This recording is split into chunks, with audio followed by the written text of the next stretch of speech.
All right. Cool. We're tapped in. All right. Podcastception. It's very interesting this is happening right now because it's like, I guess I'll tell everybody what's happening. So this is my podcast, Wisdom and Nonsense. If you're listening because of Sana and the Smiley Brain podcast, welcome. My mantra, my thing here is kind of just wisdom and nonsense. That's my duality. It's like I can get goofy, but I also like to drop like wisdoms of or gems of wisdom for my life, artistically, creatively, spiritually, just business, whatever pops up. Like that resonates with me. I share it. Same with the guests that I have on. But today we're remixing. For those who don't know and for those who do know, who follow me on Instagram, that's where I'm most active. I'm adopted from Colombia. And I've located my birth family in Colombia, and there's been an entire, like, just a lot of activation in my life. I've been doing a lot of things like learning Spanish, learning traditional ballroom Latin dances. I've met my birth uncle, and there's so much that we can go over, but I believe in Sana. Sana has a dope podcast herself where she talks about anything and everything that goes on in the mind, the spirit, and the world. So I invited Sana here today to pick my brain. I don't know what she's going to ask me, so we're going to be literally impulsive here in this space. So yeah, I don't know where to go from here. Maybe if you want, before we tap in, you can like let people know what you're about, where to find you, or, you know, what you like to talk about, anything. Sure, yeah. Well, I like to talk about a lot of things. So on my podcast, The Smiley Brain, I mostly talk about issues related to self-awareness and healing. Not so many issues, actually, more like topics around self-awareness and healing. And a lot of that kind of was spurred by my own healing journey that started about 7 years ago. And since then, I've been kind of on this spiritual path of learning from different teachers and elders and becoming a shamanic practitioner. So kind of treading worlds in a way, like quite literally and also metaphysically. So yeah, I'm all about, you know, the abstract, the unseen, the metaphysical. I love doing ceremony work, plant medicine work, pretty much anything to expand my consciousness and my awareness and to be a better human being in every sense of the word. So yeah, that's kind of what I'm about. I work in tech at this time, so I straddle interesting worlds in that way too, working in cybersecurity for now. I'm also an artist outside of that. I do a little bit of music outside of that. So I'm kind of a jack of all trades, so to speak. You're welcome here as another fellow jack of trades. Yes, I'm in good company. Yes. Oh yeah, Jill of all trades. Jill of all trades. Jill of all trades. Nice. Doesn't matter. Whatever. Master of none sometimes, but you're definitely a master of a lot of them for sure. I don't know. Master is it's a very powerful word. So yeah, true. Master is a tough word because some people will be like, "You're such a dope this, that, and this," and I feel like when I'm doing it, I'm like, no. Yeah, I mean, imposter syndrome, right? Yeah. Which actually feels kind of fitting for the conversation we're going to be having today. Yeah. Is it okay if we just dive right in? Go for it. So tell me, have you ever really felt like an imposter in your life? Yeah, the whole time. Tell me more about that. Yeah, that's funny because I always reference my roommate and everybody says this because me and him have really good conversations. But yeah, I've experienced imposter syndrome in my artistry and being a Latino growing up just in general. I mean, I would be meeting people in school or outside in the world and I'm like, oh, I was born in Colombia, I'm Latino, and I say that with no accent. I don't know my culture or anything, and I'm talking to a Latino, and a lot of times I did get affirmations like, dope, man, like that's awesome, or like I would get kind of side-eyed like, yeah, you're Latino, but are you really? Yeah, so there was like experiences for me where I did feel that imposter syndrome for sure, but I mostly feel that when I'm rapping, honestly. Yeah? What's that about? I think it's because, and I've gone through a shift lately with what I want to be as a rapper. When I was younger, I really wanted to be a rapper, and I always wanted to embody and emulate the other rappers I saw that inspired me. But I realized that's not really like my calling. I'm going to continue rapping, and I like expressing myself through vocal activation and mantras and documenting my life in these stories and like wordplay and figuring out how my linguistics can like, it's just fun to rap fast for me. But yeah, I've kind of just like been on stage sometimes alongside other rappers that perform before me or after me, and I'm just like, maybe it's because I'm different than everybody, so I'm just like figuring myself out while I'm watching all these other people like play their character, where I don't want to play a character. I kind of just want to show up authentically as a rapper, which is weird because rapper is all about like, look at me, look at my ego, look at this, look at the materials I have, where I'm trying to be like, I'm a dude and I cry, or I'm a dude and I'm like learning about language and dance. Like and there's other rappers like that exist, but I find like in my brain, I'm like, I'm not a cool rapper. I mean, I am cool. I think I am cool, but when I'm rapping, I feel imposterly because I'm like not fitting the mold of what I subconsciously think hip hop is. Which I think actually is maybe the entire idea, right? Is not necessarily fitting the mold, not necessarily being one of the herd, right? Standing out in your own unique way. And I think that when you do anything, whether it's an artistic endeavor, musical endeavor, and you don't exactly follow like society's pre-constructed template, there can be an imposter syndrome in that, just because you're kind of like at the cutting edge of something that hasn't exactly been done before in that way. So you're really the trendsetter for that whole, I mean, who knows, what if you start an entire rap movement around, really focusing on those aspects of, tapping within, embodying your full self, embodying your softness and your firmness and, and anything. Right. That's funny that you say that too, because it's like, I'm thinking like that in other areas. I think that with my jack of all trades, like embodiment, where I'm like, I think I would always like turn on interviews of people to like get something from them, because I'm like, oh, this guy kind of reminds me of me, so if he can do it, I can do it. But I've been realizing lately there's nobody else like me, so I have to do what I feel called to do, because then I can show others that it's possible. Like, I'm not trying to like be like somebody else these days. And it's weird because I'm turning 27, and you brought the idea of the Saturn's return to me. That's right. So it's like the whole like, I've been really into that whole like, I'm going to push my limits so I can embody what I think is possible, even if I don't see it outside of myself. Yes, like literally be the one to create your identity and your destiny and what it means to be you, and embodying that so fully that it doesn't matter what anyone does or doesn't think of you, because when you're at peace with who you are, when you are open and expansive and expressive about who you are, you don't have to feel like an imposter anymore. It's like you're in your full power, you're in your full sovereignty. And that's one of my favorite things talking about is power and sovereignty, right? How we can re-access those parts of us. Because here's the thing, as kids, we have that. And over time, we're conditioned out of that. We're taught that we're too weird if we say a certain thing or dress a certain way or behave a certain way. And I feel like this period of Saturn return is really you reclaiming all of that, reclaiming all of who you are, all of who you've always been, and being so comfortable in embodying that it doesn't matter if there's a template that exists or not. You get to create it. Right. Oh yeah, I feel that for sure. So it's also pretty amazing that this part of your journey with you reconnecting with your birth family happened also around this Saturn return cycle. And I'm kind of curious, what triggered that for you? Like, is that something you always thought you would end up doing, or did something happen that really pushed you in that direction and made you feel like it was time? Coronavirus definitely had a play in this, because like I just had so much time on my hands and I was always listening to podcasts and stuff. But like I felt like the podcast, I wasn't getting much. I was listening to like Joe Rogan podcasts and like spiritual podcasts like Sacred Sons. If you know of Sacred Sons, tune into them more because they spit some knowledge. They know what they're doing. But I felt like I was like, I don't know, I just got interested in Colombian history. I'm like, I don't know anything about Colombia. So one day I started searching Colombian podcasts in Spotify, and then I found one called Colombian Influence podcast. Shout out to y'all. They're very accessible. It's actually, and it blew my mind when I found these ladies' podcasts, because it wasn't a podcast about Colombia, but it was two women that were adopted from Colombia. And it was just that in itself. When I read that description, I was like, holy fuck, two Colombian women, like, and they have a podcast. So I turned it on and they're talking about anything and everything that goes into adoption. I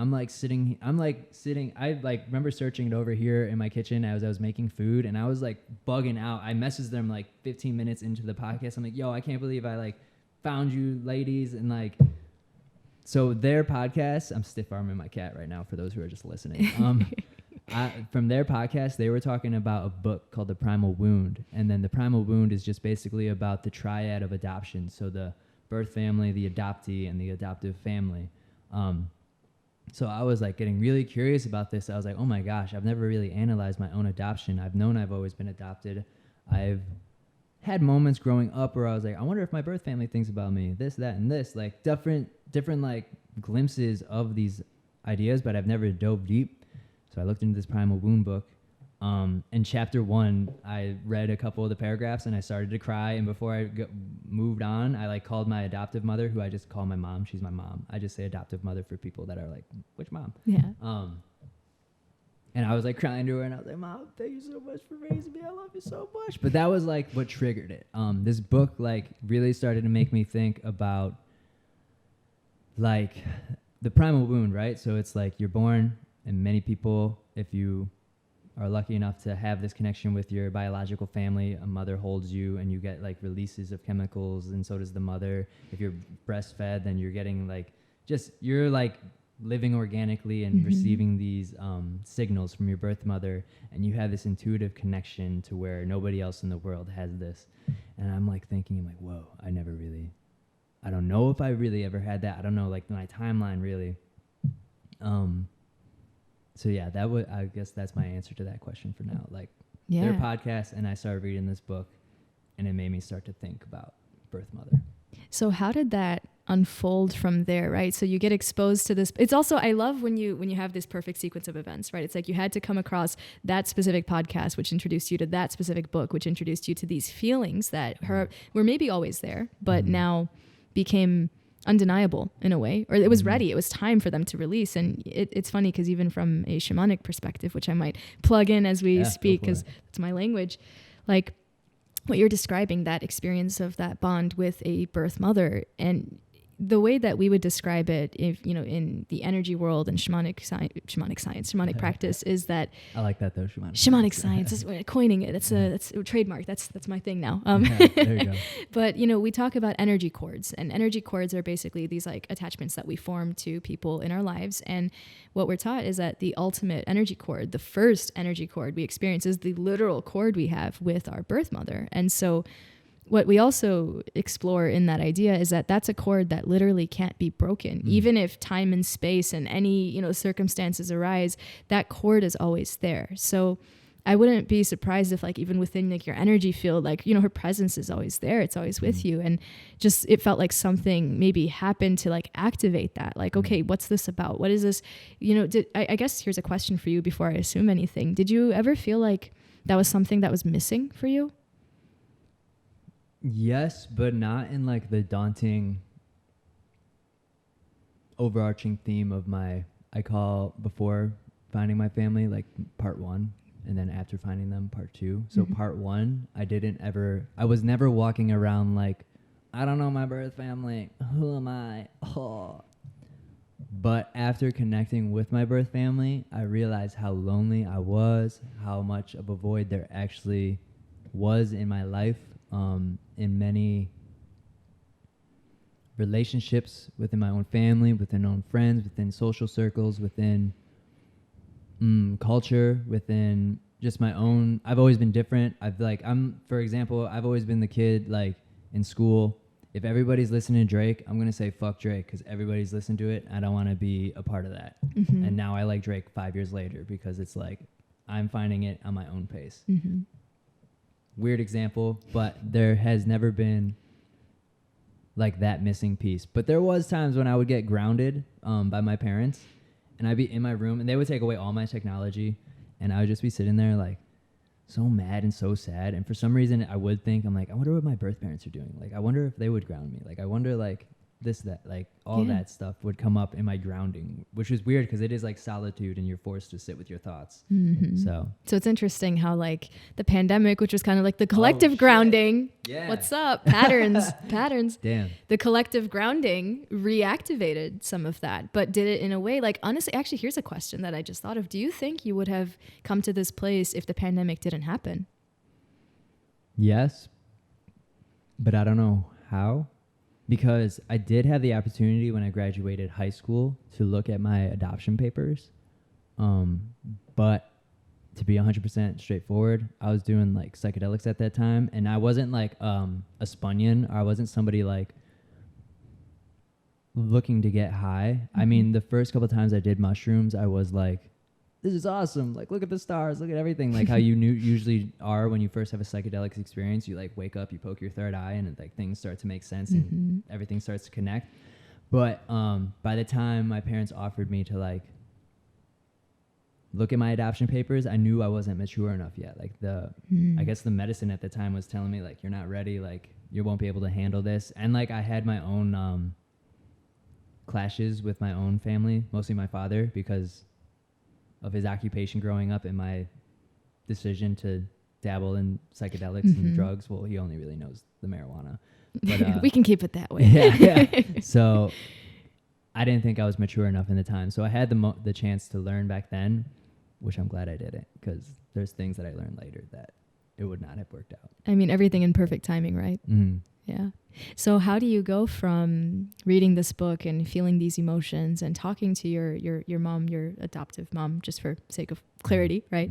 Mm-hmm. How do you go from that to coming back from meeting your birth uncle just recently? Like, talk to me about, I know I just leapt, like I jumped quite a few rings there, but I guess I'm curious, like, talk to me about that journey, because it feels like this all happened in a fairly condensed amount of time. Mm-hmm. Mm-hmm. So what was the progression of going from that stage into digging further and then eventually getting to this place where you had this reunion? So maybe a loaded question. No, I like see the path, my answer. So I found their podcast, and I want to say like late September, October. And I was reading the book, and I'm pretty sure I finished the book kind of quickly. I kind of did it very fast because I was very interested. So maybe like end of October, I finished it. Yeah, because I was working at a pumpkin farm, and I was reading during Halloween time. Amazing. Yeah. And we actually, as a family, not just my nuclear family, but our extended family, we lost an aunt. We lost my godmother, my father's sister, Aunt Al. Shout out to you. So we had a very heavy moment together. And before she passed away, I actually like brought it up to my parents. I wanted to search for my birth family. And I was very careful. So I have a lot of new adoptee followers from South America specifically too. So this is just my advice to, if you're listening to this and you want to talk about finding your bio family with your adoptive family, definitely be conscious of like delivery and timing, and like almost prepare what you're going to say, because that's what I did too. I said, I want to talk to you guys about something, but I want to do it in person. So I came home one day and I kind of told them, I was like, hey, I was just so careful with the delivery. And I like, in that moment, because it was such a new thing, you know, nobody knew what was in store, and I was just so careful with my words. I was like, I don't know how you guys feel about this. I remember you offered me the opportunity to look for this. I think it might be time that we can do this if we have the resources, or if you're interested in doing this with me. Can we do this? I would like to do this. I think I'm ready. I just kept like kind of like milking the like vulnerability of it. I'm like, if you're not okay with this, we could take our time. And they were so receptive. To be honest though, I didn't recognize a little bit, not hesitancy from my mom, but my dad was the one like, yes, let's do this. Like everything. And my mom was definitely supportive, and she's like, let's do this. But I could tell from there, it was like, my dad helped a lot with the search of it. Yeah. So that's something to keep in mind if you're looking to do this yourself. Be just careful and aware that other people are going to be along for this journey and not just yourself. But to get from there to just meeting my birth uncle in New Jersey, there is so much that happened in between then and there. But what I can say without like skipping too many things that I don't know, because we'll probably go back in between. Meeting my uncle in New Jersey was another timeless moment. It was like a lot of emotions, like nervousness, excitement. To go back to psychedelics, which is so interesting, I keep bringing it up because it's like they're just powerful. The mushroom trip I did probably like 2 weeks before I went, it was actually 4th of July. I allowed myself for the first time, because I was so vulnerable with my nuclear family and like I like never really fully expressed myself with them. I allowed myself on the mushrooms to really get hyped. I like sat here in this couch, but the couch is over here, And I just like sat there, and I won't get too close to the mic, but I was like, let's fucking go. I'm fucking meeting my birth family. Like I let myself like get hype as fuck, and I was like clapping and shit. And it was the first time I felt really charged up and like authentically excited, because I didn't have anybody around me to feel like, oh my God. Because, you know, in the primal wound, they talk about how it can affect your parents, like, or your siblings. Like, oh, do they think the bio family's better, or like, does he not like us, or, you know? So that book helped me have those perspectives in my brain around them. But on that mushroom trip, I allowed myself to be like, let's fucking go. Yeah. So that's, I guess, how I stepped into it, with a lot of emotions, but I was prepared. I also surrendered. I let myself just be like, I don't know what's going to happen. I'm going to get off this plane. They're going to pick me up, and whatever they want to do, I'm down to do. So what do you think you needed to do to get to that place of surrender with this? Because I imagine that, you know, several people who go down the same path and are potentially interested in doing the same thing, right, and reconnecting with members of their biological family, like, I could see how it would be hard to get to that place of total surrender. And I imagine maybe your medicine work has actually helped with a lot of that. Definitely. So tell me more. To get to the surrender, that's just stuff that's come up in my own spiritual practice, because to coincide with the identity and reclaiming and becoming who you are, stepping into empowerment, I've also been learning about detachment from everything, like detachment from negative, detachment from positive, just like become an observer. So I'm sitting here, and this is something I've been really analyzing lately, because I've been reclaiming. I'm like, all right, how do I not let myself get too attached to this?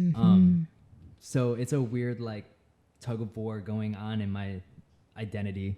But to prepare, I've been taking Spanish classes the last 2 months. I've been taking dance classes like just the last month. But I really started to have to like tell myself to surrender when the communication with my uncle, who could speak good English but not well enough, because I was messaging him. I was like, hey, I'm going to land this day. I would like to Uber to your house just to have like some time to like be alone before I get to you. But he was so ready to meet me. He was like, we will come to the airport. And I was like, I kept saying, I was like, I'm going to Uber. But like, I think it was probably the language, and like he was just so excited that he's like, we're going to come get you. So I was just like, I don't know if he understands me. I don't know if he doesn't care. I'm just going to surrender. So that's what like triggered me, just like, fuck it. Like, you waited 27 years. What's the difference an Uber ride's going to change? So that's like kind of what brought me there, and just my spiritual practice. You know, it's also, I think some part of that might be like like I see this everywhere in POC communities, is there's such a hospitality that it's like, okay, if you landed in my neighborhood, I will meet you where you are, and I will come and pick you up, and I will make you feel safe, and I will give you that feeling. And I think especially like after 27 years, right? Like that's got to be an incredible experience for him too. So I thought of something as you were speaking. When you first saw him, what did you feel? Like, did you feel any kind of like soul remembrance? Did you feel like this is someone that I know? What was that like for you? So what happened was like, I thought they were going to pick me up like outside in the terminals, like where the cars rotate, but they actually met me at baggage claim, and he told me he was coming with his daughter, and I have previously talked to his daughter through video chat a couple months ago, so I thought it was going to be his oldest daughter, but I realized he had actually a new wife, and it was her daughter. So she's my step cousin, but I consider her a cousin just because of our experience now.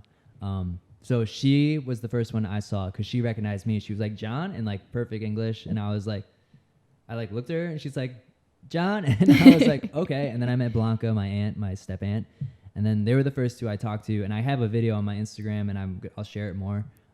Maybe I'll put in the links of wherever this goes.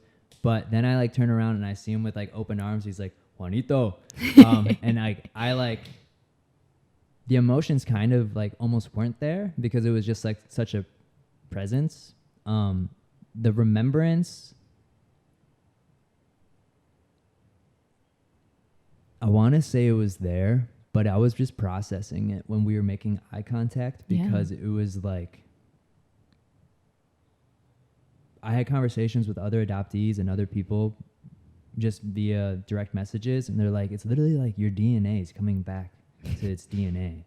And like, it's like DNA is so intelligent like that, where it's just going to return to itself. So when I was looking him in the eyes, that's when I was like, it started to like resonate through me, because then we were like holding each other, and like we were hugging and we holding each other, And it was like intense. And I had to kind of like look away a couple times because it was just like, It's a lot. it was a lot. And then we had their mask on, so I pulled down my mask because I was smiling so much and I wanted him to see that. Yeah. And when I did that, he did that, and then I saw his nose, and his nose looked like my nose, and I was just like, his eyes looked like my eyes, and it was awesome. It was just all like, it was all love. Even in the messages leading up to it, he's like, we'll be here waiting for you with open arms, and he literally did that. So it was just so cool that it played out in such a beautiful way. That's incredible. Yeah, it was wonderful. So what was it like? Okay, you get there to the airport, you meet him, you meet his family, and you have this incredible experience. How did you settle into that? And, I imagine like, what was the car ride like? And these are like the small details that they're probably still very fresh in your mind. Like how did you notice yourself shifting into more of okay, I'm here and this is really happening? And there was a lot of affirmation between both of us because, Eliana, my step cousin, was driving. Blanco was in the passenger seat, and me and mi tío was in the back seat. So we both kept just looking at each other like, wow, this is really happening. He was like, Sobrino, I love you. And I was like, we're really here, man. So we were only in the car for like 15 minutes at first because they drove us to a town called Elizabeth in New Jersey. And Elizabeth had hella Colombian like restaurants, bakeries, bars. So we stopped at a bakery. We got some empanadas. We got a couple beers, and like, we didn't really settle in because we were just so hyped. We were all just like, I can't believe this is happening. We can't wait to get you back to the house and show you everything. So the settling didn't really happen until like later on in the night, I feel like. Okay. We were just all high vibes. And thank God for Eliana because she spoke such good English where like, sometimes my tío would tell me something and I'm like, I understood, but then she would tell me the full story and I'd be like, oh, okay, that's what you're telling me. All right, cool. So there was a lot of thank God for Eliana. Yeah, what a blessing. And it's amazing having someone real time who's able to help you navigate both of those worlds. Because as you are learning Spanish, I'm sure a lot of it is like you are understanding, and then also there are like maybe cute like few keywords here and there that you're still learning. So that's really good that she was there and able to facilitate the smoothness of that conversation. So okay, so then you guys get home. What happens? Was it like, we have all these things that we've collected that we can show you. We have these photos. We have these albums. Or, how did that go? I want to like close my eyes and see what this was like for you. I want to like live it. Yeah. So the car ride was probably like an hour, a little bit more, back to his home. His home is like 100+ years old. And so it's kind of like interesting architecture on the inside. But we walk in, and it doesn't really feel like America because he's actually now lived in America longer than he has in Colombia.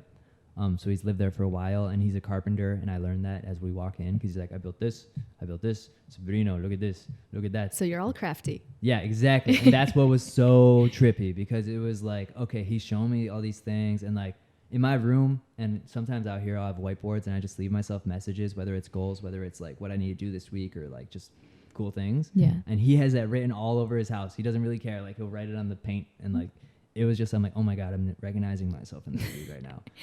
That is amazing. Yeah. And he would like take me to a room, and he's like, Sobrino, look at this. And he would like pull out a bed that was like, look at a shelf. He's like, bed. Look at that. And then you go to another room, bed. I learned at one point they had like 18 people living there at once. Wow. We're coming up on the 30-minute mark, so I might have you press that while I say it.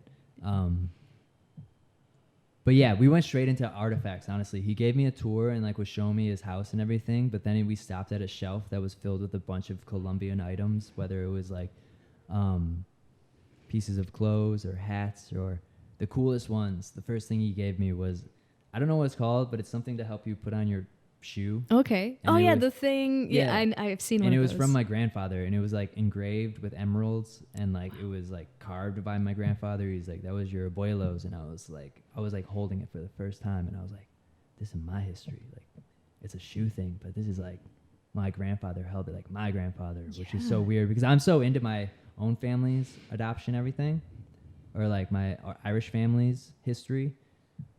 Because it's cool. That's what led me here. But like, I'm like, this is mine. Like, it was like. Yeah. I mean, that's what courses through your blood. Yeah. So that was the first thing. A lot of artifacts right away. And then I put on, it's not called a poncho, but it looks like a poncho. Which was trippy, talking about language and words and activation. I've been toying with like what I want to name like an art gallery. I want to hold like that shows my art that I'm making centered around Colombian identity and reclamation. Mm-hmm. But I had the word recuerdo in my mind, which is like memory or like remember. And like this poncho I put on had the word recuerdos. And I was like, whoa. And then throughout the whole trip, he kept saying like recuerdo, like I remember, or like recuerde, like you remember, or like Sabrina, remember. So he kept saying this, and I just take it as a sign. I'm like, maybe I'm going to call my art gallery like recuerdo or something. That's amazing. Because it is like, I've been trying to, because it does feel like a remembrance. It does feel like this is my history. I come from this. These are my people. This is my blood. Mi familia de sangre. This is my blood. And like, it does feel like I do remember it. So when I kept seeing those signals, I'm like, wow, maybe this is like. I mean, that's a synchronicity. Exactly. A huge synchronicity. And you seeing it repeatedly just kind of affirms like there's something in that word for you. Yeah. You know? Exactly. Which is weird because it's a Spanish word. So that brings me to another question. Do you have any memories from that period of no?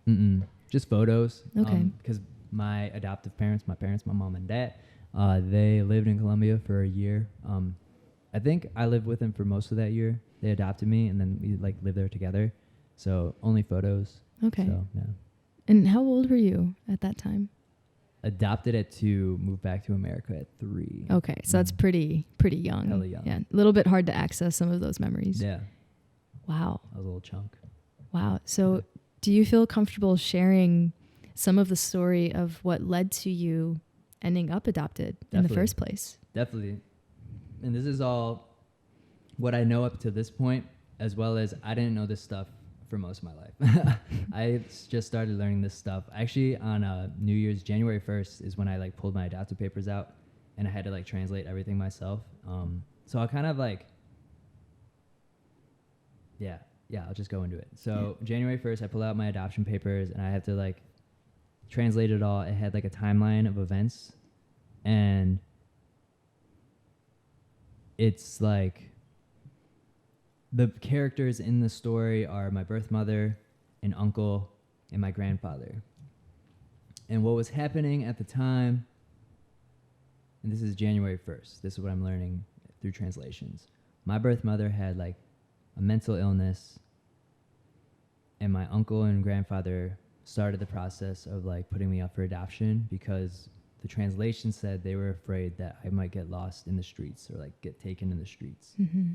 As well as further on in the timeline, my birth mother was not showing up to visits to like try to claim me or like claim guardianship.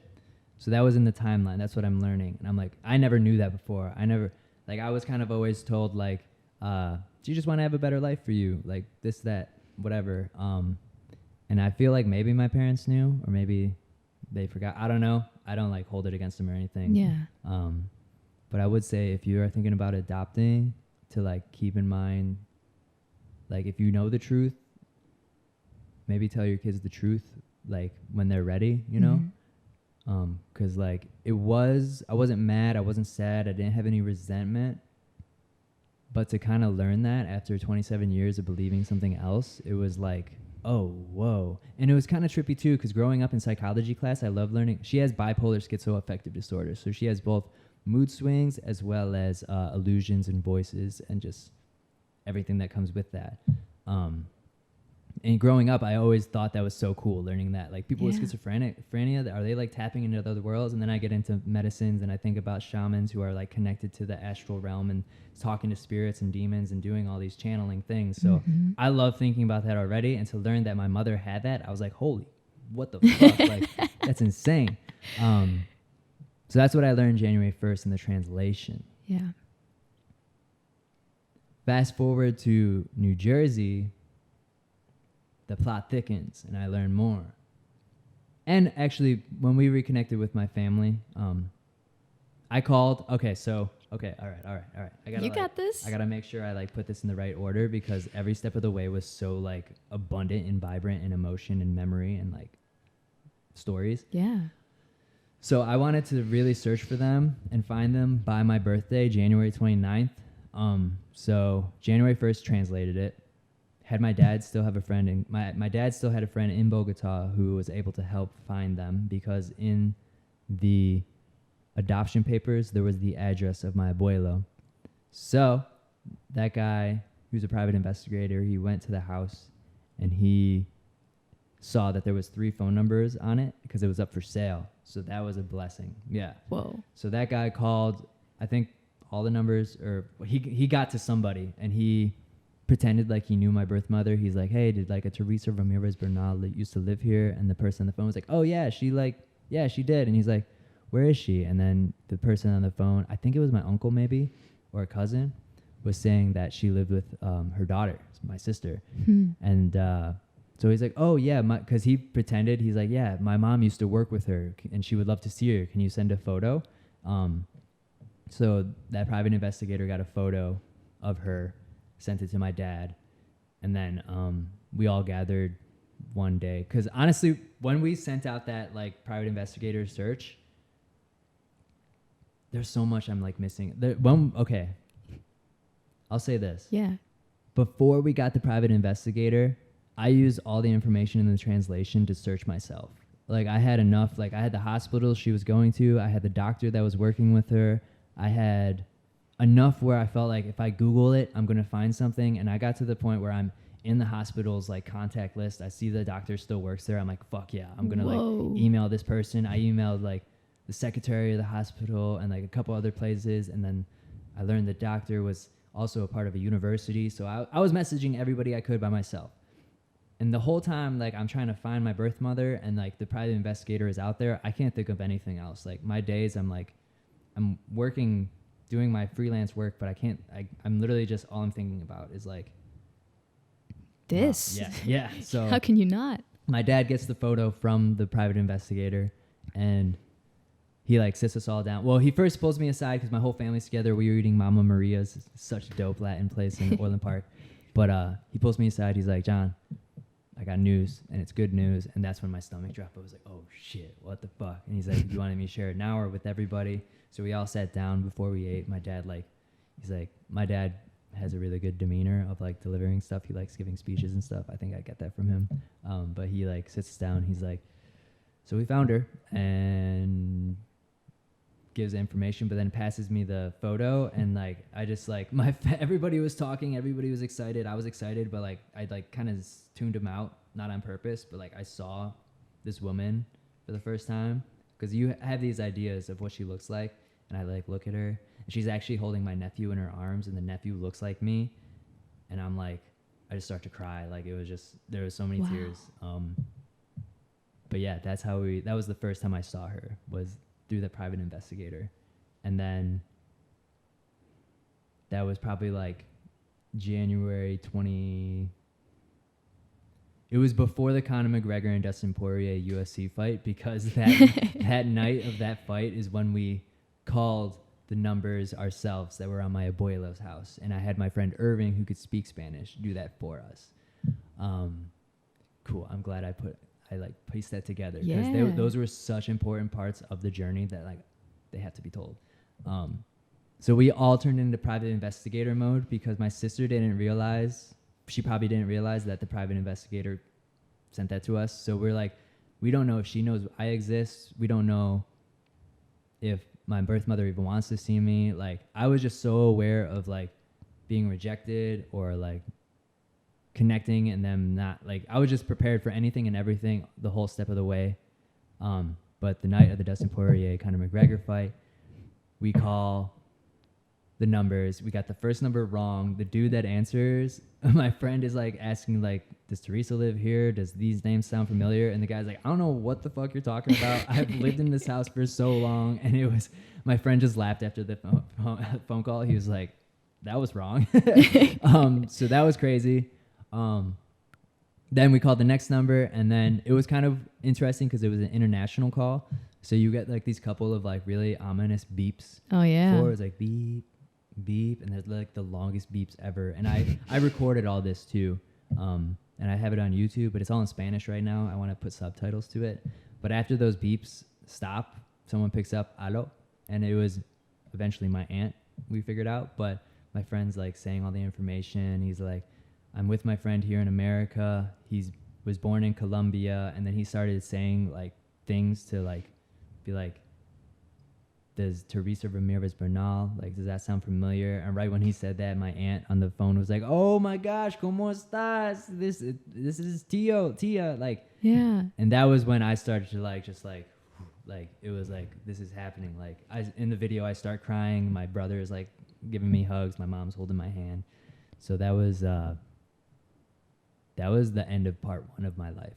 Because, and I forget the original question you asked me, but that night, after a few cervezas, because it was the UFC fight and we were all celebrating, I like, everybody left the house, and I like remember my aunt died. My mom made a video collage or montage of kind of like photos to send to my aunt that night, because we were all just so excited, like, send her this to share. And in the video montage, I saw a photo of my aunt, and it just made me like cry so much. And I say that I cried the hardest I've cried probably since I was born, because I literally was like in my room just like pouring tears. Yeah. I go to the bathroom, I look myself in the mirror, I start laughing because of how hard I'm crying. And like, what I realized in those moments is how loved I was, how lonely I wasn't. Like, even if I felt lonely, I always had love surrounding me from my adoptive family and my birth family, because my aunt was saying, oh, we always remembered you, all this stuff. So oh my God, that must have been like a huge relief too. It felt so good to cry that hard. I think I wrote the note in my phone, like, it feels so good to cry, just let yourself cry. And like, I support this. It was amazing. I forget the original question. I actually forget it too. Well, so you said something that, okay, the plot thickens, and now, we're getting some more clarity and some more context. And so now it's like a puzzle, right? You're piecing together these parts of the story that go deeper from what you read in that initial, report or the papers that you're going through. So if you wanted to add more to that. Okay, so cool. I'm so glad that I like went back and shared those moments too, because those were like so big. Yeah. I'm trying to think of what really happened next right after that. Okay, so you connect with your aunt. And she's happy. Yes, that was 2 days before my birthday. And what happened was my sister and my mother weren't at home yet, so they couldn't contact her somehow. I think they were at a farm or they were on vacation or something. So we had to like wait a couple days until we got my sister's WhatsApp. So by the time I had a cousin in Miami who could speak pretty good English. That's who my aunt passed me off to first. Okay, so that's what happened. So my cousin Jorge, he video chats us, and this was where I just got to ask him some questions. And everybody in my family, we all like kind of made a list of like, what do we ask him? And he kind of let me know like the situation with my birth mother's mental health. And he was just saying, yeah, she's just had a super difficult life, and like your sister takes care of her, all this. And I didn't really get much out of him just because of the language barrier again. But that night, 2 days before my birthday, we FaceTimed her for the first time, and that was wild because I didn't know that was gonna happen. He was like, "You want to FaceTime her?" And I was like, "Can we?" So that's when the first time I saw my sister, and then I was talking to my sister through him. And then like my mother was asleep. She like gets meds every night to like go to sleep. But my sister's like, I'll go wake her up. And I have a video of this too, which I'll share eventually. But it's she goes in the room, wakes her up, and then this was another moment of like everything around me doesn't matter. Like sounds are gone. Like I'm just like zoomed in on this phone, and like she's like, "Hola, mijo," like "Hello, my son." I just like voice crackling, start crying again. Like everybody starts crying. I'm getting emotional just listening to this. It was such like it was almost like, okay, so when I heard her voice, that was a moment where I'm like, I was in her belly and I remember this voice. Like it was one of those. Wow. When she said, "Hola, mijo," it was like, I was like, this voice feels very comforting and familiar to me. Wow. Yeah, so that was a really big moment for me. Recuerdos. I see. Yes, claro. So then, sequence of events. That was 2 days before my birthday. The day of my birthday, now we have my sister's contact. They want to like video chat me for my birthday, just like, celebration. And what happened was my family gathers and we like have our laptop in front of me. We have 2 laptops so they can see my family and me like good enough. And they have one phone being passed around, and everybody gathered. My cousins, I want to say primos, my tias, everybody gathered. My sobrinos, everybody. There was like 20 plus people in this house, small house in Colombia. On this phone. Yeah, on this phone. That's so awesome. They have banners hanging up, like Feliz Cumple, like everything. Cake, they have instruments. Oh my They're God. throwing a big ass party in Colombia across the world for me. And I'm sitting here with my family not expecting this. And this was like the first culture shock. Like they were like singing and dancing, and just like one cousin would sing and I was just like bien, bien, bien, and I'm thinking it like ends, but then another thing happened. Keeps going. And it was like a 3-hour process. Like we were gonna like wait after the phone call to eat, but by the second song I was like, you guys eat, I'll eat later. Yeah. It was beautiful. A full celebration. Full celebration. Not expecting it. First dose of Colombian culture. Like my return to their radar like was sent ripples throughout their family, which I would understand. I mean, that's an incredible birthday gift. Yeah. Best birthday ever. Memorable. You'll never forget that one. Never forget that one unless I lose my memory one day. Which let's hope that doesn't happen. Okay, so yeah, those are the sequence of events. And then, so then I'm messaging my sister on WhatsApp. This is all through translation. I haven't started learning Spanish yet. So then I'm learning, okay, she takes medications every day. She has mood swings. Some days she's really happy. Mm-hmm. And those are really good days. Some days she's really sad and she doesn't do anything. She lives most of her life on the streets. So so when I was learning it at this time, talking to my sister, she wakes up, she probably has breakfast, and then she spends most of the day out on the streets. She doesn't come back till later at night. Yeah. And that's kind of her lifestyle when I was with her. So I knew that was my story for a couple of months. To fast forward so I can like answer the question, it was in New Jersey this last weekend that I learned. So I lived with her for the first 2 months of my life. And what happened was I laughed when I learned this. It's not funny, but I was only being fed beans and like chocolate through a baby bottle. So I was really sick. Oh no. I was really sick, and like I'm from the hood. I've like learned. So they were afraid like I wasn't being taken care of like with my nutrition, as well as like she would kind of leave me alone in the house, so they didn't know if I was going to get stolen. So that was what caused not my uncle in New Jersey, but my other uncle to, set up the adoption process. And I will share, just for like the truth of the story, that caused drama in the family because he did this kind of without other people knowing, that my other tias knowing. And my uncle that's in New Jersey was in New Jersey at the time, so he wasn't there to like kind of have a say. Yeah, have a say or help or anything. So I did have one aunt that tried to come and like take me in and raise me, but by the time she did that, I was already kind of like in the system starting the process, and it was too late. Yeah. So that caused a lot of drama with him and the cousins and everybody. Wow. Yeah. I mean, that's a pretty pivotal piece of information. It's like, Right. I guess how I sense that is like they tried to fight for you. Yes, they did. And to like put a little cliff note in all this, not little, but big, I have no resentment towards him. Yeah. I am so blessed with my life. I'm so grateful for my life. I've lived such a beautiful life. I've had all the opportunities. I've had a college education. I get to like make money. I get to play in America. I get to do things. I've had a great, beautiful life. To also kind of the plot thickens with my mother is she was not always mentally sick. They said that at one point she went out to the streets and they believe she was drugged repeatedly, and that's what caused her to like. Oh no. Yeah. So it wasn't always like that for her. Yeah. And that's what they believe. But I also learned from my cousin in New Jersey, like my birth father's a mystery. Like everything surrounding me is a mystery. And the only people that know anything really are my birth sister. I have 3 in total, but actually our oldest sister, we don't know where she's at either.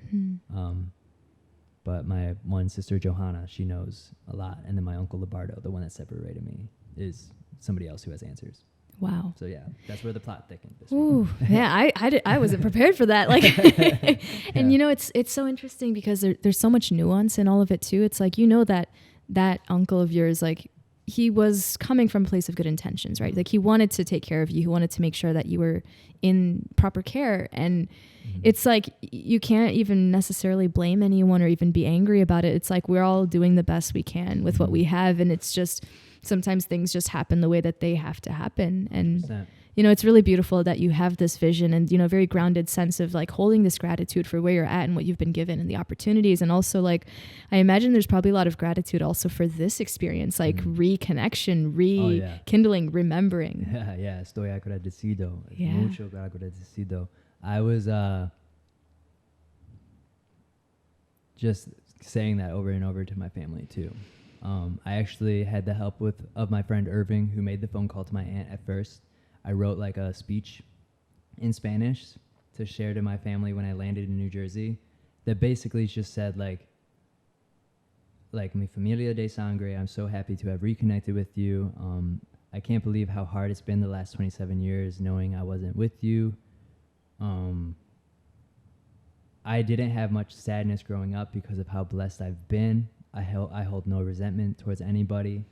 I want to learn about the good and the bad of our family, and I'm excited to experience the rest of life with you. Yeah. And like, I really wanted to do that as like a declaration because it was, that's who I am. I like to speak. I like to talk. I like to share.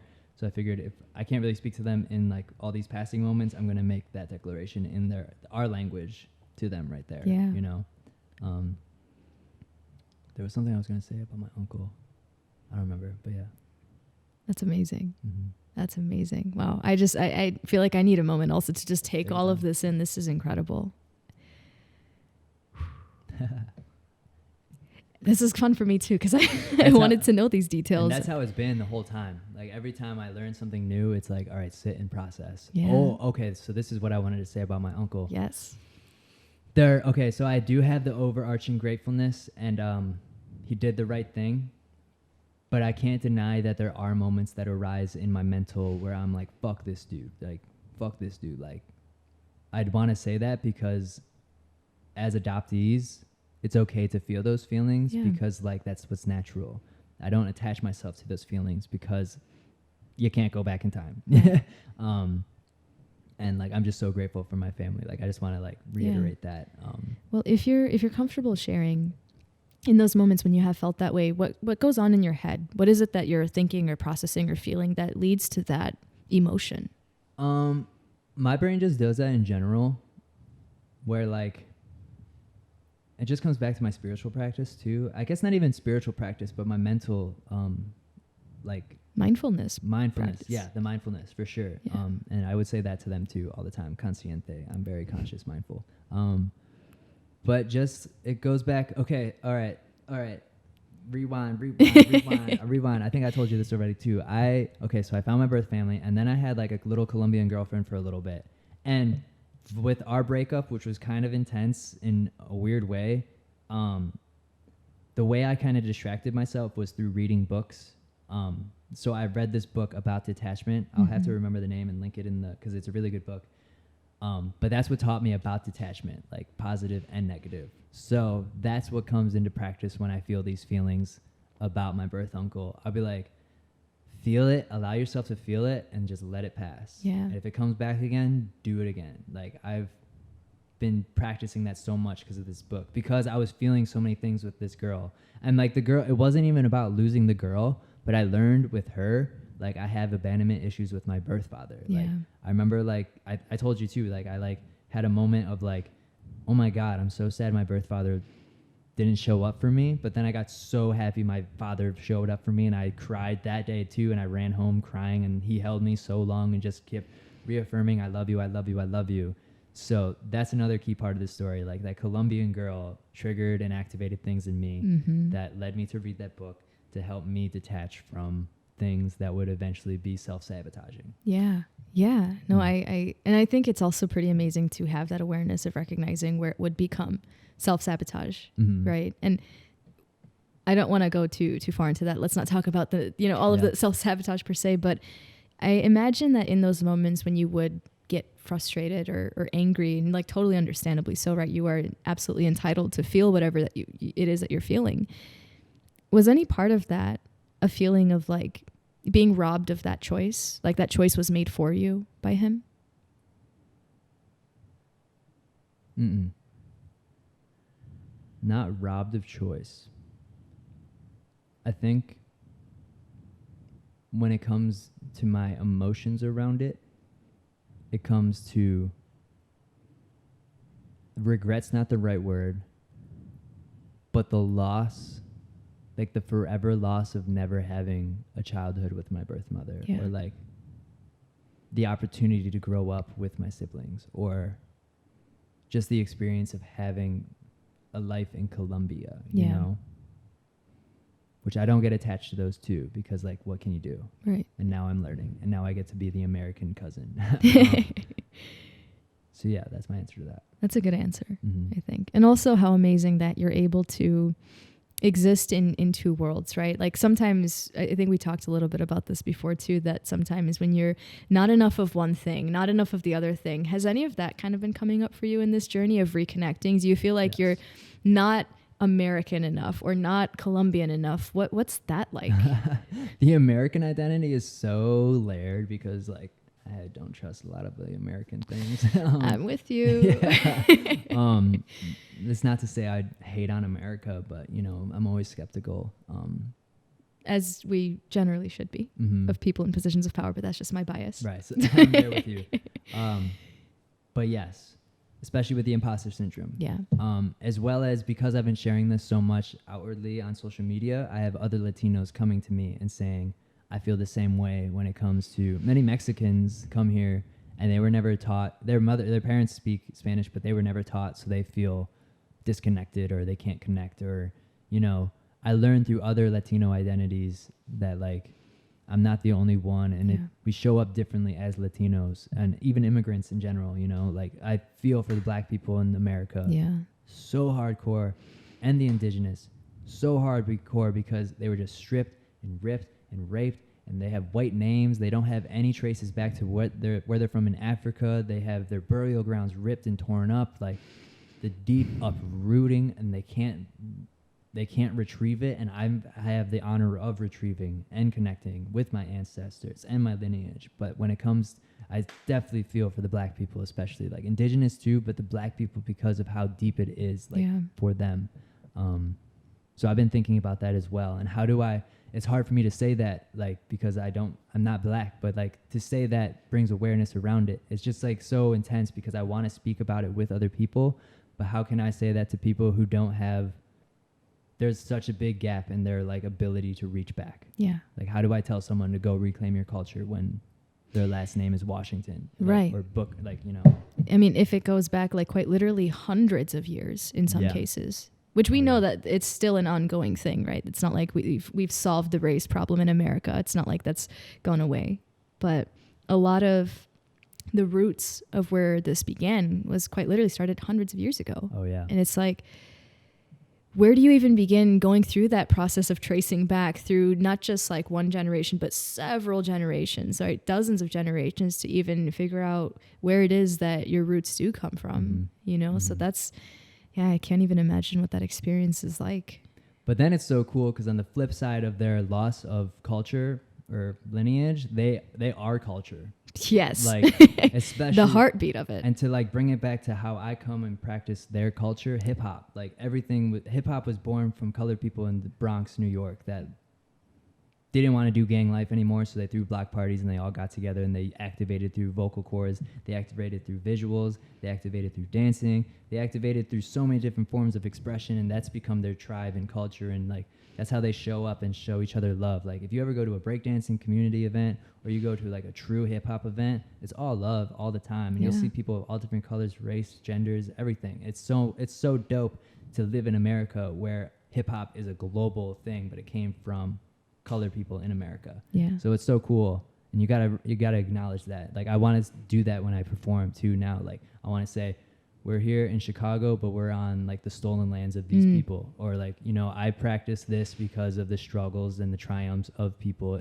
from New York. And, you know, like, I think there has to be a lot of acknowledgement when it comes to doing things because other people created them, you know? Yeah. And I think like even pick up on that a little bit. I think that when we can actually take the time to acknowledge the roots of the traditions that we honor, that we respect, that we embody in some way, like that is the only way to really do it in right relationship. So I'm going to take this moment to flip it a little bit back on the shamanic side of things. So as someone who, I come from an indigenous population, but I'm indigenous to Central Asia. I'm from a tribe called the Pashtun tribe, and we're like 5,000 years old and been there for a long ass time. And we're basically a warrior people that, you know, some of us eventually became like farmers and, but the battle is always strong. Like we're all alpha. It's kind of a part of the thing. But, you know, as someone who's always been very, very fascinated and very connected with just indigenous cultures in general, and, you know, learning from the indigenous cultures that are from the Americas, right? North America, South America,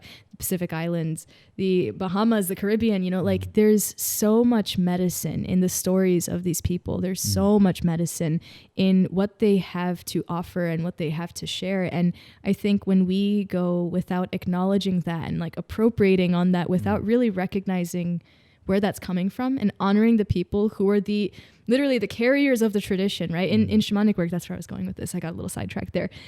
We talk a lot about being in right relationship. Like the whole point of the shamanic path, the whole point of the healing path is to be in right relationship. And that is pretty broad when you look at it from that lens. But when we deconstruct that and ask, okay, what does that actually mean? It's how are you in relation with yourself? How are you in relation with other people? How are you in relation with the stewards of the land that you walk on? How are you in relation with the people who picked and grew the food that you consume? How are you in relation to the people who produced all of the things that you consume, both physically, right? The foods and beverages that we consume, but also the media that we consume, the art that we consume, the music that we consume, the ideas that we consume. And a big part of being in right relation is honoring the original carriers of a tradition, honoring the original people who embody a tradition, and not taking, not extracting, not, you know, that's the word, extractive. We don't want to be extractive when we're in right relation, because then it's like, that's the capitalist mindset, right? It's like, it's not about exploiting anyone. It's about honoring people and respecting their traditions, respecting the medicine that they carry. And I think to bring it back to what you were saying, I think it's really beautiful when we see more and more people acknowledging that and talking about that. Because I think, especially for a lot of these communities, like a lot of the indigenous communities, a lot of the Black community, I imagine that it's got to be really frustrating to feel like people are extracting your work and your power and your medicine. And so that acknowledgement, even that in and of itself, is so healing. It's like saying, I see you. I see you. I honor you. I don't want to take from you. I want to honor you. And I think that's all I wanted to say about that. So it's so true though, like, because to give in almost, it's weird because it's related to it, but it's not. Okay. All right. I'm just going to dive in. So go for it. The riots that were happening last year. Yeah. I went to 2 different protests, the George Floyd ones in America. So I went to one that was like, took place in the Loop of Chicago. Mostly white people, and that's where flags were being burned. That's where water bottles were being thrown at cops. That's where cars were being pushed. That's where on the news, at least, I don't know if it was something that happened because of other groups that did this, but that's where cop cars were being put on fire. Mostly white people. Then I go to one in Inglewood. And just naturally, because of how the media has projected Inglewood, I have my hairs on the back of my neck standing up while I'm in this space because I know it's Inglewood. However, this protest did not feel like it was like a legit protest. It was like mostly Black people, well organized, very respectful, left when we were supposed to, had people on a mic. Everybody was quiet. There was thousands of people. When you let the people that are oppressed like have the stage and have the mic because of their struggle and because of what they've lived, they don't have to act out in ways that have been the things that have hurt them. Yeah. They like, they are leaders. They show, they just embody what it means to be the future and the change. And it's just so weird when I watch white, mostly male people getting so angry about something and thinking they're doing something just like injustice, because it feels performative. Yeah. So we have to, for me personally, I think honor and acknowledge as well as pass the mic. Yes. Like know when to shut the fuck up, know when to not make a Facebook status, or know when to like move in action rather than reaction, like in solidarity. Like listen to the people that are actually living it. Right. And follow them. And one thing I'd like to add to that is know when it's not about you. Mm-hmm. It's not about me. The Black experience is not about me. Yes, I have anger about the way Black people are treated. And also, it's not my right to take center stage when really we should be giving the opportunity to the people who are actually living that experience, the only ones who actually know what that experience is like, instead of, again, it feels extractive. Like, I'm so angry that I want to speak. It's not about you. Mm-hmm. Mm-hmm. And even in the ways that we experience our anger and express our anger, are you actually helping the situation when you're setting cars on fire? Or are you making it worse for the people that you're claiming to support? Right. Exactly. Right? Exactly. So mindfulness comes very much in handy, you know, in our personal journeys and in our personal discoveries, but also just as being in right relation with everyone and everything, you know? That's beautiful. I love that we went on this like flow, yeah, right? the flow, the web of like consciousness when it comes to adoption and reclaiming back to the macro society. Yeah, I mean, as above, so below, right? Everything it's a mirror. Everything is a mirror, whether it's in the smallest like micro sense or the macro. So. And something I learned in hip hop from an elder of hip hop in the Chicago scene, a graffiti artist, Trickster, and he's also a b-boy. But there's not just understanding, there's overstanding, and there's understanding, and I remember the day, this is when I started really becoming like a practitioner of hip hop, or like a student of hip hop, I should say. We were at just a hip hop gallery, and it was the end of the event. I'm in college, like sophomore year, junior year, and this dude's probably like 30 plus, Black dude. And he's like telling me, he's like, all right, in a really swagged out way. He's like, you got MCing, you got b-boying, you got DJ, and you got graffiti. Those are 4 elements. And when you practice 4 of those, you have a good foundation. But the 5th element is overstanding. The 5th one. When you have an understanding of all these, then you have an overstanding of all of it. And how you choose to say your words is so, they carry vibrations. To be under is submissive. To be over is to be dominant. So when you have both, you're solid. And that's when I was like, shit, this hip hop thing is like, it's got medicine in this shit. Yeah. Yeah. So that's something I want to say. I learned that from Trickster. Shout out to Trickster. That's amazing. And honestly, like the incredible like alchemical wisdom in that too, that again, as above, so below, as within, so without, we have to understand, but instead of staying in that submissive and receptive state, right, we have to also activate, like it's like yin and yang too. Yin is like the receptive, and then yang is the active. And so it's like, I see that as overstanding, is like not just taking the submissive and passive stance in that experience of those 4 elements, right? But then also becoming the living embodiment by knowing the nuances and the connections between those things. Synthesize and alchemize. Amazing. Yeah. Amazing. So how does overstanding play into your experience going through this journey, reconnecting with your birth family?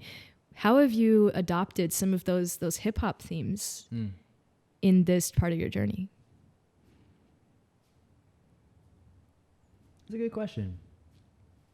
I haven't really like thought about it like that actually yet. Might be a bit of an abstract one that maybe needs a little time to sit with. I think if I can like in the present moment with overstanding with all of this, yes, it is my reclamation. However, I don't want to say but, however, it's like I become a beacon for this to live through. That's why I want to share it. That's why I'm so outwardly with this. That's why I asked you to come here today. Yeah. I also want to see you. But I can be someone that helps other adoptees, other people thinking about putting up their kids for adoption, or people that want to look into foster care. I can do all these. I can be a perspective. I can be an adoptee voice.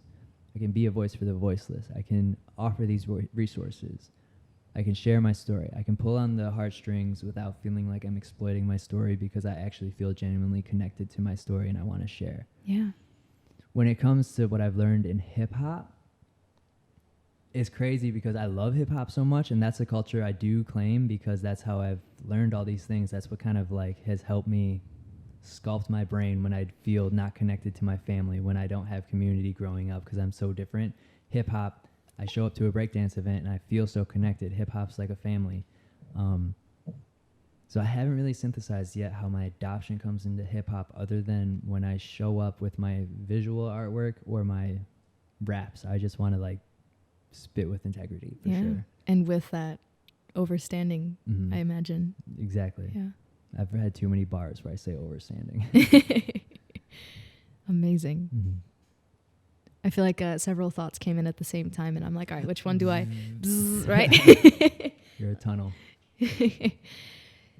Okay, we touched on so many things in the last few minutes. Let me see how we where do we want about 70 minutes. Okay. We could like almost probably wrap it up. I mean, not wrap it up, but you know. Yeah. Well, actually, okay, I remember one of the things I want to talk about. So you mentioned, wanting to be like this beacon for fellow adoptees and people who are also going through this experience. And again, from the shamanic lens, one of the things that we say is that that's how you know that you're actually becoming the medicine. Like you are becoming your medicine. Your story is your medicine. Oh, we got probably a little bit of a tail whip on the with the medicine tail. Yes, this cat is medicine. What up, brother? Absolutely Truth medicine. Very much so. This cat's woke. But yes, like eventually you become the medicine. Your story is the medicine. Your experience is the medicine. And so I think it's really amazing that you're in this place where you want to not just reclaim these parts of your story and your identity, but also be that voice and be that person. And I guess, how do you envision this unfolding for you? What do you see happening in this journey? I can't wait to speak the language fluently. Yeah. I can't wait to dance really good. I can't wait to be able to reconnect with my family in Colombia and be able to speak and learn directly from them without a translator. I can't wait to say things to my birth mother, even if she is mentally not 100% there. Yeah. I can't wait for that. I mean, actually, I can wait because I know that's going to be one of the biggest moments of my life next to the death of my parents.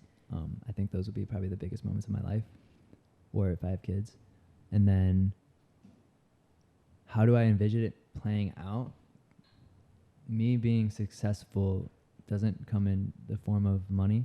I'm trying to get that bag, but I want to have like a full spectrum of emotions, be able to feel all emotions, not just happiness. I want to be able to like feel successful in that. I want to show up as a brother. I want to show up as a friend. I want to show up as like just a person in society. I want to be able to just be that pillar of truth in all moments, I don't want to have like weak spots in my shield or something that somebody can poke and then I'm triggered, I mean, I'm not going to be perfect, but I think moving forward, I would love to connect with more Latin communities, build a network like that, whether it's giving resources back to kids or I don't know. It's kind of weird. I feel like I might collaborate with Mark Anthony's he has a foundation called the Maestro Cares Foundation, and it's got hella buildings across the Latin world for foster care, so I feel like I might connect with those folks.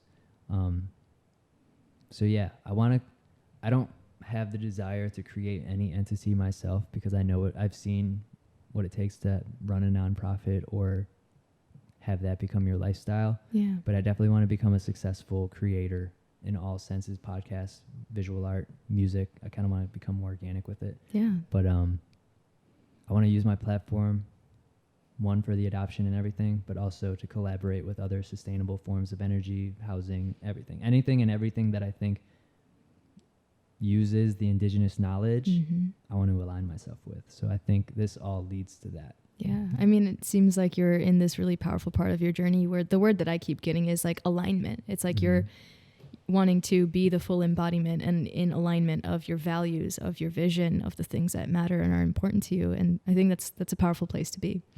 And I have a couple of kind of last thought questions that I'd love to ask you. So the first question I have is, do you think you'd ever adopt a kid? Hard question. Super hard question. Yeah. I want to say I could see myself doing it. That's my answer. I could see myself doing it. Yeah. I don't have the desire to adopt a kid. Yeah. Foster a kid, I could see myself doing. And I mean, before finding my birth mother, I would always watch those videos online of somebody fostering a kid and then they end up adopting them. And then like, that's just so beautiful. Or even just watching the videos of people meet their birth parents for the first time. That's so beautiful too. But I could see myself adopting. Yeah. Mm-hmm. Yeah, I think that's a very honest and solid answer right there. And it's like, you never know until the moment comes too. Sometimes, you know, it's like when an alignment happens or the opportunity comes. And, you know, I think also you get to, you get to decide how you navigate that. You get to decide what experience you would like to have in the future if you feel called. So thank you for answering that. And I have two final questions I'd like to ask you. Dope. What would you say if you could have a message for other fellow adoptees? What message would you want to share with them today, knowing what you know, experiencing what you've experienced, and being where you are right now? You're not alone. Learn about your culture, your roots, whether it's Latino, whether it's like Polish, whether it's African. Learn something like that. Get a DNA test kit. That's just super cool to do because I'm Colombian, but I'm 60% Spanish, 30% indigenous to South America, and like 5% West African. That's so awesome. Yeah. So I just love learning that. Learn your native tongue if you come from an international background, because I'm not going to say go search for your birth family. But if you have the information or an open adoption or something of this sort where you might search one day, learning your language now will help you in the moment when you connect with them. Because I don't regret it, but I do wish I took Spanish more seriously leading up to this moment, because we'd probably have gone to Colombia already if I could speak. Because that's the only reason I'm not going to Colombia. I'm doing my best to learn. You're not alone. Learn your culture. Get a DNA kit. Learn your language. Search online. Search online for Instagram. I found a whole community adoptees of South America. Shout out to y'all too. And I found 50 new people just like me, and they have become a support system now. So it's search amazing. online. Yeah. Yeah. You can always find your people. You know? Yeah. Learn about your roots. Yeah. And if you're listening and you're adoptee, you can always reach out to me. Amazing. You know who to go to. Yeah, shout out to me. And I guess actually I have two more questions. Initially I had one more, but I kind of thought of another one. If there are any adoptive parents that are tuning in and listening, what message do you have for them? Be as truthful as you can. Whether it's the information regarding your child and their family, or the emotions that you are feeling in any part of your journey. Because we don't know what you're thinking.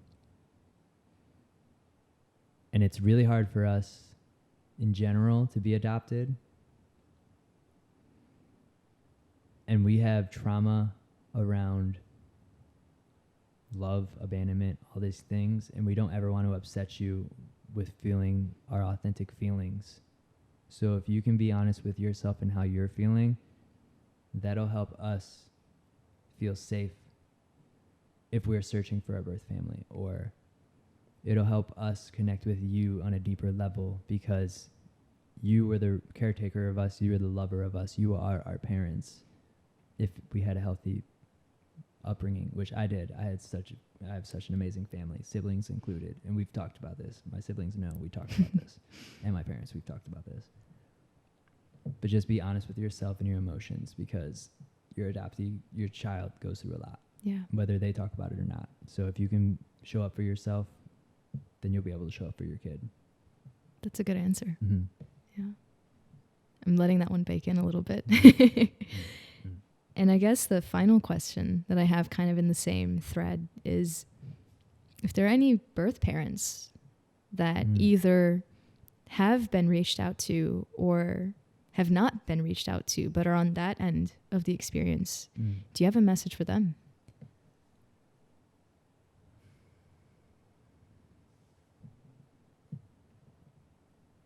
If you are a birth parent and somehow your child locates you and you don't want them to be a part of your life, at least give them the space and time to ask some questions.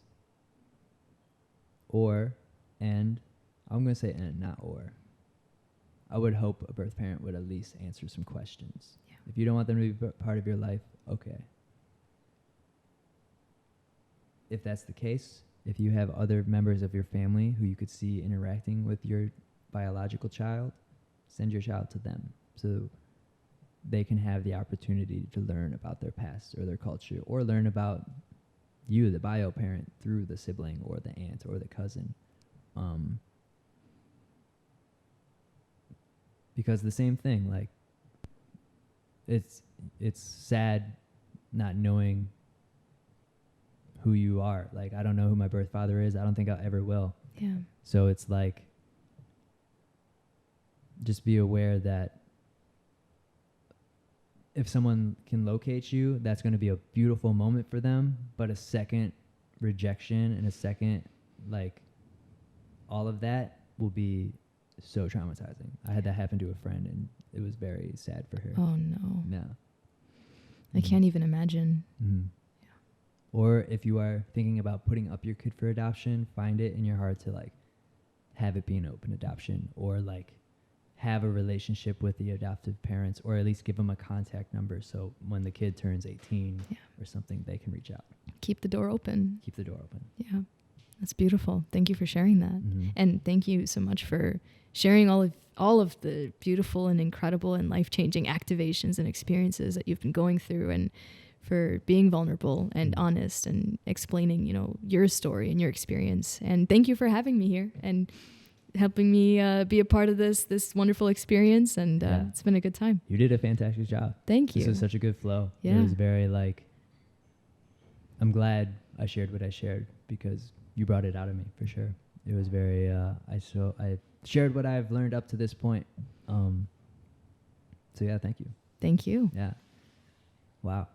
And it's not over yet. Yeah. I still have to go to Colombia. I still have to meet my birth family. You can find Sona. I'll link everything I always do in the YouTube comments and the Spotify comments and the Instagram, everything. So you can find her, tune into her. She goes deep. She dives deep. You can connect with me. I live paint a lot. I perform a lot. Actually, I might not perform much lately. I just got a weird 23andMe. Somebody connected with me. That's interesting. Probably somebody kind of related to me. That's weird. Yeah. But yeah, if you're listening, thank you for listening. I'm always here for you if you're an adoptee, or if you want to reach out, if you want to collaborate, if you want to be on the podcast, all this and that. I hope you got something from this. If you have any more questions, I'm an open book, like 98% of the time. Some things I don't really share. Yeah. I think that's it, kind of. For now. I'm just making sure, because this was a big one. Yeah. This was like the first time I've ever shared my story on my podcast. Ooh, that's an activation in of itself. Yeah. Yeah. So, yeah, I guess that's it. Yeah. For now. For now. Peace. Thank you for tuning in. Thank you.